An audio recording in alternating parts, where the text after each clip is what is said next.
সাধারণত সেন্টেন্স বা ক্লোজের সাবজেক্ট হিসেবে ইনফিনিটিভ বা জেরান্ড ব্যবহৃত হইতে পারে। To read news paper, reading news paper is a good habit.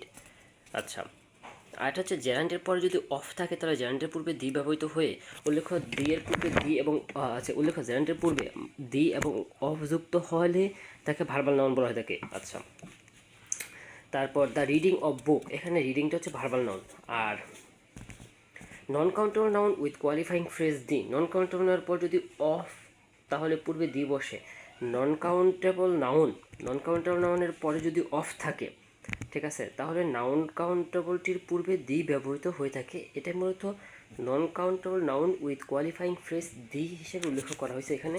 এর মধ্যে আছে the noun the art of the medical ages is on display, ঠিক আছে।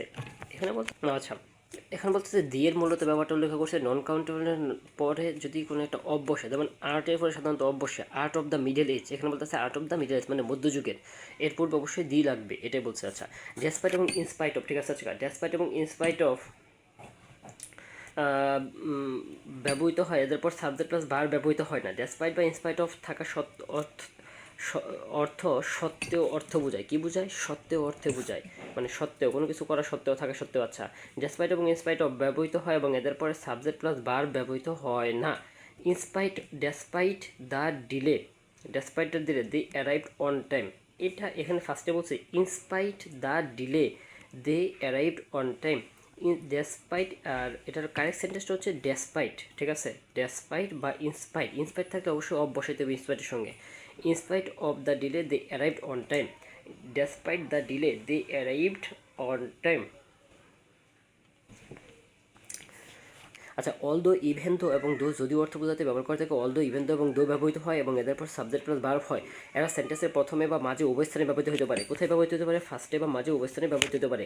অল দো, ইভেন দো এবং দো যদিও অর্থে, কি অর্থে ব্যবহার করা হয় থাকে? যদিও অর্থে ব্যবহৃত হয়। অল দো, ইভেন দো এবং দো ব্যবহৃত হয় এবং এরপর সাবজেক্ট প্লাস ভার্ব হয়। এরা সেন্টেন্সের প্রথমে বা মাঝে, কোথায়? ফার্স্টে অথবা মাঝে, প্রথমে বা মাঝে উভয় স্থানে ব্যবহৃত হতে পারে। অল দো, ইভেন দো এবং though plus subject plus verb plus complement.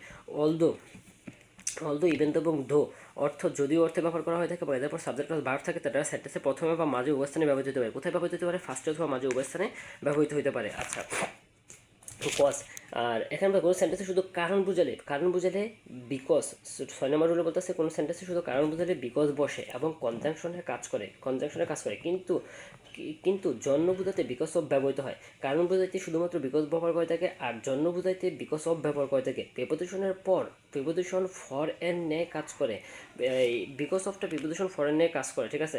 Because of মানে হচ্ছে কি, মানে জন্য। আচ্ছা, because plus subject plus verb plus there plus verb plus subject, because of plus noun phrase ব্যবহার করা যায়। বিকজ অফ এর পর একটা নাউন ফ্রেজ ব্যবহার করতে হবে, হ্যাঁ, বিকজ অফ এর পর। আর শুধুমাত্র বিকজের পর একটা সাবজেক্ট, বিকজের পর একটা সাবজেক্ট ব্যবহৃত হতে পারে, প্লাস ভার্ব ব্যবহার করা হতে পারে, আর এখানে নাউন ফ্রেজ ব্যবহার করতে হয়। আচ্ছা, অ্যাডিশনাল বিসাইডস এর সঙ্গে ব্যবহৃত হতে পারে নাউন বা অ্যাডজেক্টিভ প্লাস এক্সটেনশন ব্যবহৃত হতে পারে। বিসাইডসের শব্দের অর্থ হচ্ছে ইন অ্যাডিশন টু বা ছাড়াও। আর বিসাইড, ঠিক আছে, বিসাইড অর্থ হচ্ছে নিয়ার বা পাশে, ঠিক আছে। আচ্ছা, বিসাইডের পর সাবজেক্ট ভার্ব, বিসাইডের পর কী subject plus verb plus beside plus শুধুমাত্র নাউন ব্যবহৃত হতে পারে বিসাইডের পরে। বিসাইড অবশ্যই নাউনকে মানে মডিফাই করবে বা নাউনের সঙ্গে বসবে, নাউন বসবে বিসাইডের পরে। আর বিসাইডস অর্থ ইন এডিশন টু বা ছাড়াও অর্থে যেটা, সেটা হচ্ছে কি যে নাউন বা অ্যাডজেক্টিভ যে কোনো কিছু ব্যবহৃত হতে পারে। অ্যান্টিসিপেটরি ইট, নিম্নলিখিত ইট ক্লজগুলো সাবঅর্ডিনেট ক্লজের পূর্বে ব্যবহৃত হয়। কিসের পূর্বে ব্যবহার করা থাকে? সাবঅর্ডিনেট ক্লজের পূর্বে ব্যবহার করা থাকে। আচ্ছা, ইট ক্লজগুলো সাবঅর্ডিনেট ক্লজের পূর্বে ব্যবহার করা হয়ে থাকে, সাবঅর্ডিনেটের পূর্বে। আচ্ছা, মনে রাখতে হবে অ্যান্টিসিপেটরি ইটের পর দ্যাট না থাকলে প্রায় সময় ইনফিনিটিভ বসে। It is believed to be proper, it is believed যদি দ্যাট হয় তাহলে তো আর ইনফিনিটিভ বসবে না, কিন্তু যদি দ্যাট না হয় তাহলে সাধারণত ইনফিনিটিভ হইতে পারে। ইনস্টিড অফ এবং ইনস্টিড। আচ্ছা, আরেকটা ব্যাপার হচ্ছে নো এর পর ভার্ব সমান সমান হাউ টু। নো এর পর নাউন বা প্রনাউন থাকলে হাউ টু যুক্ত হয় না। নো এর পর যদি একটা ভার্ব থাকে তাহলে হাউ টু যুক্ত হয়, এটা হচ্ছে 10 নম্বর রুলে বলতেছে। আর নো এর পর যদি নাউন বা প্রনাউন বসে সেই ক্ষেত্রে হাউ টু যুক্ত হয় না। আচ্ছা, ইনস্টিড অফ বা ইনস্টিড ব্যাপারটা কীরকম? ইনস্টিড অফ ইনস্টিড হচ্ছে পরিবর্তে অর্থ বোঝাতে ইনস্টিড অফ বা ইনস্টিড ব্যবহৃত হয়। ইনস্টিড অফ সেন্টেন্সের মাঝে বসে, ইনস্টিড অফটা কোথায় বসে, মাঝখানে বসে কোনো একটা সেন্টেন্সের, আর ইনস্টিডটা বসে সাধারণত শেষে। তারপর হচ্ছে গিয়া অ্যাজ এবং হোয়েন, ঠিক আছে, হচ্ছে গিয়া। তারপর 11 নম্বর রুল হচ্ছে অ্যাজ এবং হোয়েন একই সময় দুইটা কাজ বোঝাইতে অ্যাজ ব্যবহার করা হয় থাকে। একটার পর পরই বোঝাতে, একটার পর আরেকটা বোঝাইতে, একই সময় দুইটা কাজ বোঝাইতে অ্যাজ ব্যবহার করে থাকে। একটার পর আরেকটা হওয়া বোঝাইতে হোয়েন ব্যবহার করা হয় থাকে, ঠিক আছে। আচ্ছা, যেমন কোনো একটা সেন্টেন্স, এই যে 12 নম্বর রুলসে বলতেছে হোয়েনের ব্যাপারটা, যে কোনো একটা সেন্টেন্সে যদি ক্লজটা ফিউচার রেজাল্ট প্রকাশ করে এবং অন্য ক্লজ কন্ডিশন নির্দেশ করে, একটা ক্লজ ফিউচার রেজাল্ট প্রকাশ করে, অন্য একটা ক্লজ কন্ডিশন নির্দেশ করে, তাহলে কন্ডিশন নির্দেশকারী যে ক্লজ সেইটাকে শুরুতে হোয়েন বসে। আচ্ছা, আর হোয়েনযুক্ত ক্লজ কখনো ফিউচার টেন্সে হবে না। কোথায় হবে না, কোন টেন্সে হবে না, ফিউচার টেন্স হবে না। এক্ষেত্রে প্রেজেন্ট সিম্পল টেন্স বসে ফিউচার টেন্স প্রকাশ করবে। Subject plus verb, verb will plus verb word, when plus subject plus verb word plus present. হোয়েনযুক্ত ক্লজ কখনো ফিউচার টেন্সে হবে না।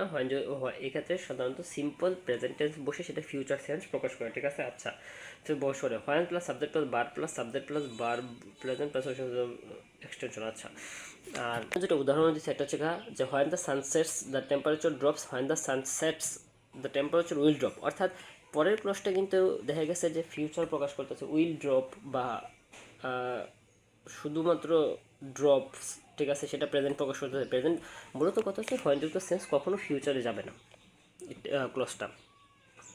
13 নম্বর রুলসে বলতেছে মানে অনেক সময় অ্যাডভার্বিয়াল মডিফায়ারের শুরুতে হোয়েল বা হোয়েন ব্যবহৃত হয়, কিন্তু যদি অ্যাডভার্বিয়াল মডিফায়ারের অংশে সাবজেক্ট প্লাস ভার্ব না থাকে তাহলে শুধুমাত্র হোয়াইল ব্যবহৃত হয়। হোয়েনযুক্ত ক্লজ অবশ্যই সাবজেক্ট ও ভার্ব থাকবে, কি থাকবে, সাবজেক্ট এবং ভার্ব থাকবে, অথবা ক্লজ এর রিডিউসড ফর্মে বসবে, কিন্তু কোনো অবস্থাতেই শুধু নাউন বা প্রনাউন বসবে না। ওদিকে হোয়াইলের পর ক্লজ, ফ্রেজ বা নাউন প্রনাউন উভয় বসে।